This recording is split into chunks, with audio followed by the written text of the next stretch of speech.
Welcome to ABC campus. आज हम chapter 17 data protection and electronic crimes के जो है objective based question and answer कर रहे हैं फ्रॉम आईकैप स्टडी टेक्स्ट। पहला क्वेश्चन हमारे पास है कि identify one of the following topics for which relevant legislation is not yet enforced. Prevention of electronic crimes, इस पर तो 2016 का लॉ मौजूद है। Payment system and electronic fund transfer, इस पर 2007 का लॉ भी मौजूद है और ये हमारे सिलेबस में भी हैं दोनों। पर्सनल डाटा प्रोटेक्शन, इसके ऊपर अभी तक लॉ जो है वो ड्राफ्ट स्टेज पर है, तो वो अभी फाइनलाइज नहीं हुआ, यही हमारा आंसर होगा। और जो लास्ट वन है टेलीकॉम कंज्यूमर प्रोटेक्शन, ये हमारे सिलेबस में तो नहीं है लेकिन इस पर 2009 के पीटीए के रेगुलेशंस मौजूद हैं। तो स्टडी टेक्स्ट में ये पॉइंट्स मेंशन है, उसके मुताबिक हमारा ऑप्शन सी करेक्ट बनता है। क्वेश्चन 2 है कि in case of illegal use of personal data of subscriber of telecom operator a complaint में बी लॉन्च्ड टू। तो जो टेलीकॉम ऑपरेटर से रिलेटेड रेगुलेटरी अथॉरिटी है, यहाँ पर 4 रेगुलेटरी अथॉरिटीज मेंशन हैं जिसमें पेमरा, पीटीए, पीडीपैप, तो ये भी अथॉरिटी स्टैब्लिश ही नहीं हुई और एफआईए मौजूद है। तो इसमें जो रेलिवेंट अथॉरिटी है, क्योंकि टेलीकॉम ऑपरेटर्स को रेगुलेट करती है पाकिस्तान टेलीकम्युनिकेशन अथॉरिटी, और ये जो personal data of subscriber of telecom operator के ऊपर जो रिस्ट्रिक्शन लगाई हुई है वो भी पीटीए के रेगुलेशन दी हैं जिनके थ्रू लगाई गई है। तो relevant authority Pakistan telecommunication authority है। तो ऑप्शन बी करेक्ट होगा। क्वेश्चन 3 है कि which of the following are data subject in accordance with the personal data protection bill 2020। जो प्रपोज बिल है उसमें डाटा सब्जेक्ट जो है जिसमें जिसका पर्सनल डाटा मेंटेन या प्रोसेस किया जा रहा होता है वो सिर्फ नेचुरल पर्सन की बात हो रही है, तो हमारा ऑप्शन ए करेक्ट होगा।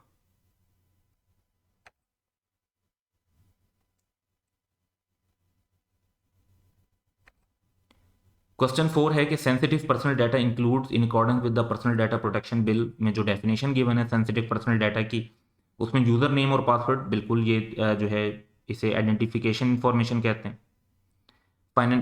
एक्सेस इंफॉर्मेशन, फाइनेंशियल इंफॉर्मेशन भी शामिल है और मेडिकल फिजिकल इंफॉर्मेशन भी शामिल है। तो सही आंसर ऑल ऑफ अबव होगा।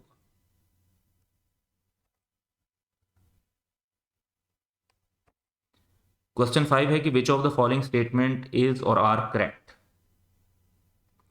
तो पहली है कि one of the key principle of personal data processing is data minimization. बिल्कुल ये की प्रिंसिपल है कि डाटा मिनिमाइजेशन का कॉन्सेप्ट ये होता है कि कम से कम डाटा जो है वो कलेक्ट और प्रोसेस करना चाहिए जो पर्पस है उसके लिए ज़रूरी हो। और दूसरा स्टेटमेंट है कि one of the individual right in relation to personal data processing is right to withdraw consent. ये स्टेटमेंट भी करेक्ट है क्योंकि एक इंडिविजुअल का ये राइट है कि वो कंसेंट दे तो उसका डाटा कलेक्ट और प्रोसेस हो, और वो जब चाहे वो अपना कंसेंट जो है वो विदड्रॉ कर सकता है और सब्सिक्वेंटली उसका डाटा फिर कलेक्ट और प्रोसेस नहीं होना चाहिए। तो ये दोनों स्टेटमेंट्स करेक्ट हैं और इस बेस पर हमारा ऑप्शन सी करेक्ट होगा।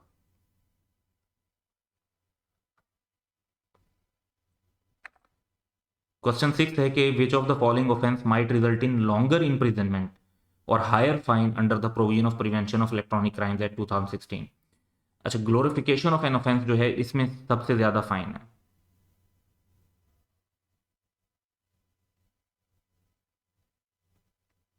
7 ईयर्स की इम्प्रिजनमेंट है और 10 मिलियन का फाइन है। जहां पर unauthorised access to critical infrastructure information system और डाटा है, इसमें भी फाइन ज़्यादा है, तकरीबन 3 साल का है।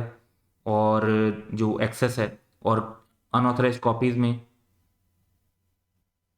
5 ईयर का है, और जो नॉर्मल डाटा की अनऑथराइज कॉपिंग वगैरह है उसमें 6 मंथ का है। तो सबसे ज़्यादा जो है वो ऑप्शन ए में ही है। तो यही हमने बताना था कि हायर फाइन किस में है और लॉन्गर इम्प्रिजनमेंट किस में। तो ऑप्शन ए करेक्ट होगा। क्वेश्चन 7 है कि which of the following offence might result in shorter imprisonment और lower fine as compared to others under the provision of prevention electronic crimes act 2016। तो इसमें जो क्रिटिकल इंफ्रास्ट्रक्चर जहां पर भी होगा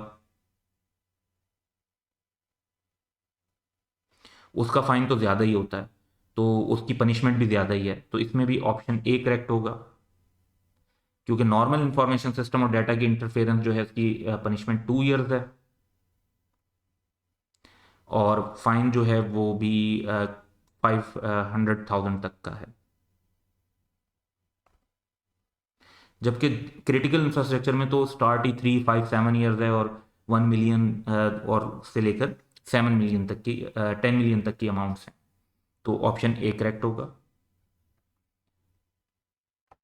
क्वेश्चन 8 है कि which of the following offence में रिजल्ट इन इम्प्रिजनमेंट विच में एक्सटेंड टू 3 ईयर्स और फाइन विच में एक्सटेंड टू ₹1 मिलियन और both under the provision of prevention of electronic crimes act 2016।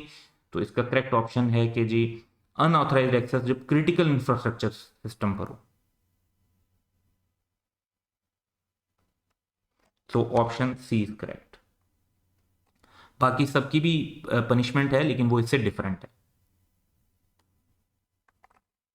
Question 9 है कि which of the following offence में result in imprisonment विच में extend to 6 month और fine which में extend to ₹100,000 और both under the provisions of Paika 2016 यानी prevention of electronic crimes act. तो इसका जो ये रेलिवेंट जो पनिशमेंट है ये दी हुई है लॉ के अंदर जब अनऑथराइज्ड कॉपिंग और ट्रांसमिशन ऑफ डाटा होती है, यानी ऑप्शन बी करेक्ट होगा। बाकी भी जो यहाँ पर लिस्टेड हैं वो ऑफेंसेज हैं और उनकी पनिशमेंट और फाइन है, लेकिन उनकी पनिशमेंट और फाइन जो है वो अमाउंट डिफरेंट है। नॉर्मली इसमें जो फर्स्ट वाला अनऑथराइज्ड एक्सेस है उसकी कम है इससे, और बाकियों की ज़्यादा है। सो ऑप्शन बी करेक्ट होगा।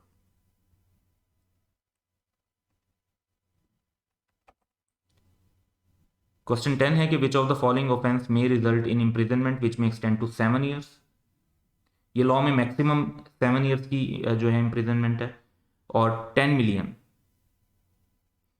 तक का फाइन हो सकता है, और both under the provision of prevention of electronic crimes act 2016। तो ये दो सिचुएशन में है, एक तो जब क्रिटिकल इंफ्रास्ट्रक्चर के साथ इंटरफेरेंस की जाए या फिर ग्लोरिफिकेशन ऑफ एन ऑफेंस हो। तो ऑप्शन बी भी यहां पर करेक्ट बनता है और सी भी करेक्ट बनता है, जिसका मतलब है कि हमारा जो अल्टीमेट करेक्ट आंसर होगा वो ऑप्शन डी होगा।